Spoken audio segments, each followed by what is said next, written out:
All right. Final position here. We'll start with the first group of tight ends. Taysom Hill, I'm not sure if he's healthy or not. We don't know what the hell happened there. Eric All, who has 4 catches in 4 games. He hasn't done much with them, but that still makes him a streamable tight end because that's how low the bar is. Tucker Kraft has had one good, look at these stat lines here. We see 17 for 156 and 1 through 4 games. That's tight end 5. But so Tucker Kraft, he had a monster game last week. That Green Bay offense kind of seems like it's spin the wheel and see who it lands on. My favorite here is Freiermuth. He's quiet. Nobody ever realizes how decent he is. But right now it's tight end 5, and Tyler Conklin is the 5th one on this list. Who is it for you here? Both Freiermuth and Kraft got into really positive game scripts for passing last week. Like the Pittsburgh offense was desperate, so they needed to pass a lot. That the Packers got down by 28. So both they threw it 50 plus times last week. Both of those don't seem as realistic. But yeah, you look at what Freiermuth was doing, it's hard to ignore, right? I think he's similar to Conklin for me. Freiermuth is he's just getting a little bit more volume right now, so he's good. Yeah, Taysom Hill, who knows with the injury, what's going on with that. So I think you just want to target the tight ends of good offenses. So I don't necessarily think Freiermuth applies to that, but we just want guys with the pulse. So I'd be happy to go after Freiermuth. I like Kraft. I like the upside bet with All and Conklin, but it's just they don't pass enough, and they play at a really slow pace in New York. So he kind of needs more touchdowns. If he gets the touchdown, that completely shifts his scoring. He probably becomes top 12 tight end at that point. If I had to rank these 5, I have it rest of season: Freiermuth, Kraft, Hill, All, Conklin. How's your 5? How do you rank it? Yeah, I like Freiermuth. He seems like the safest bet, so he would be the top guy. I'll go Freiermuth, Kraft. I'm gonna take the upside bet with All. I'm not sure if it's gonna work out. It seems really risky. Conklin safer, and then I just don't know the Taysom Hill injury. So when is he coming back? If he was healthy, I'd be fine plugging in Taysom, but we just don't know. It's Taysom Hill. He's never healthy. He's out there playing like a fucking pinball, bouncing off of people. Next up, to close out the last slide here, we have 5 more tight ends. And the fact that we are considering any of these is a indicator of how gross the tight end market is.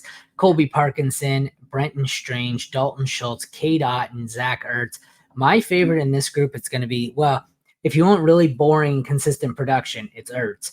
Yeah. For me, it's Cade Otton. Otton's always been the guy where every week I'm saying, this role, he's on the field 100% of the time. He's running routes. It just never translates into anything. The last 2 weeks, it's translated into something. So I'm in on Otton, hoping he kind of has the McBride path here, where it just takes him a while to finally get in gear. I don't mind Strange. He would probably be my 3rd. I don't really have any interest in Schultz. I guess he's streamable while Dell is out. Yeah, Hopkinson is streamable, but I want Cade Otton here, I think, or Ertz if I need safety. Yeah, I think Otton falls into the same ballpark as Parkinson and Schultz is they're the ancillary option in the passing attack of those teams. Now, if he's showing more and if this is a consistent thing with Otton, then that'll definitely take notice. But in his career, he's just never been able to earn targets. He's played a few amount of years, so I'm a little bit bearish on him. I just don't think it's lasting production, but maybe it works out. So I don't mind targeting him in this range. Yeah, Ertz is the safest because the offense is so good with Jaden Daniels. I'll chase him just because I know that offense is playing at the peak production right now, better than all these other offenses. Otton's fine. Schultz, he's fine. Strange, it's just it's a short-term replacement. So if you're desperation, and I like Colby Parkinson as a streamer, so yeah, I would say Ertz. Then you could do, I guess I would have Parkinson, Otton, Schultz, and then Strange probably is how these guys. Otton, it's always been a case of how does this role in usage not translate? It mathematically, how is it not translating to fantasy points? So when it finally did over the last 2 weeks, it wasn't surprising to me. Yeah. Let's head back up to the first slide here, and we're going to go position by position.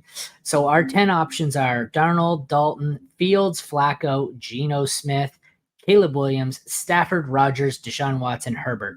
You had to pick one guy for, we'll call it one guy rest of season, one guy immediate streamer. Who you playing or who you picking for both? It's going to be Fields. I'm taking the upside shot with Fields. And then for that's just the long, that'll be the short term bet. The long term, I could think it's Geno Smith.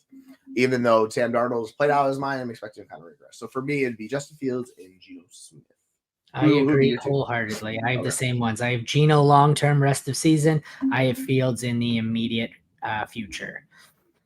So the running backs, same question. It'll be Tyler Algier, Chase Brown, Tank Bigsby, Braylon Allen, Bucky Irving, Kareem Hunt, Justice Hill, Roshan, Trey Sermon, Tajay Spears.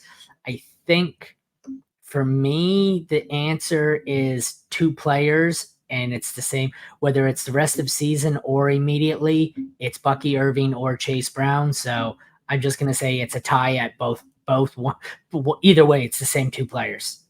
Yeah, they're really good. I will say if we're shooting the moon for an injury upside, it's Braylon Allen. Like that offense and how they're using their running backs, like that role is fantastic. So if you condense what Brees and him are doing into one person, that's like top 5 running back. But yeah, I think the most I likely say always healthy because, like, I mean, you could say the same. Like Chase Brown and Bucky, I think have value even if the starter's healthy.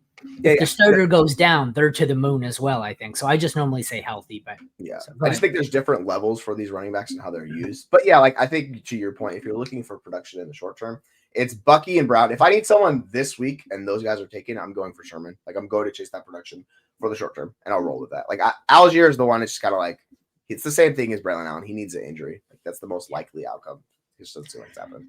Receivers: Lad McConkey, Jerry Jeudy, Wandale Robinson, Xavier Legette, Cortland Sutton, Greg Dortch, Trey Tucker, Josh Downs, Dontavian Wicks, DeAndre Hopkins. I think I want Wandale in the long term and Wandale or Sutton in the short term. Wandale might be my answer for both, but you could take Sutton as well. Yeah, I'd say for short-term production, it's Wandale and Sutton. If I want to shoot the moon, like we're talking about upside production long-term, like it's Wicks and McConkey. Those are the 2 guys that I think are just the best and in the potential for their situation to grow. Like I worry about Cortland Sutton and his quarterback play. So I think it's going to cap him. If you're in a really good offense, I think that's how you get there. Like, so that's why I would shoot the boot with Dontavian Wicks. But yeah, Downs is not a bad replacement. Close it out here with tight ends. We've got Taysom Hill, Eric All, Tucker Kraft, Pat Fryermuth, Tyler Conklin, Colby Parkinson, Brenton Strange, Dalton Schultz, K-Dot, and Zach Ertz. My this week play, I think the safe season-long play for me is Pat Fryermuth. If you want to go immediate and shoot for the moon, it's Tucker Kraft. Those are my 2. I don't know about you.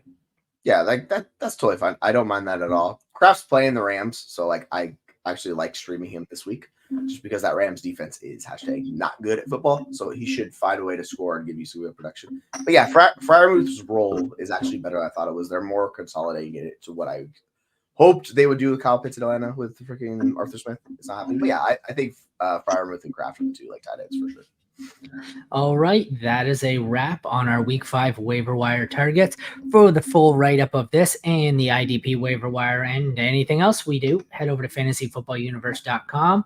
Thank you all for tuning in. Please like and subscribe. We'll see you tomorrow for NFC home games. Yep, NFC home games. Thursday nighter is Tampa at Atlanta. Thank you all for tuning in, guys. We'll see you next time.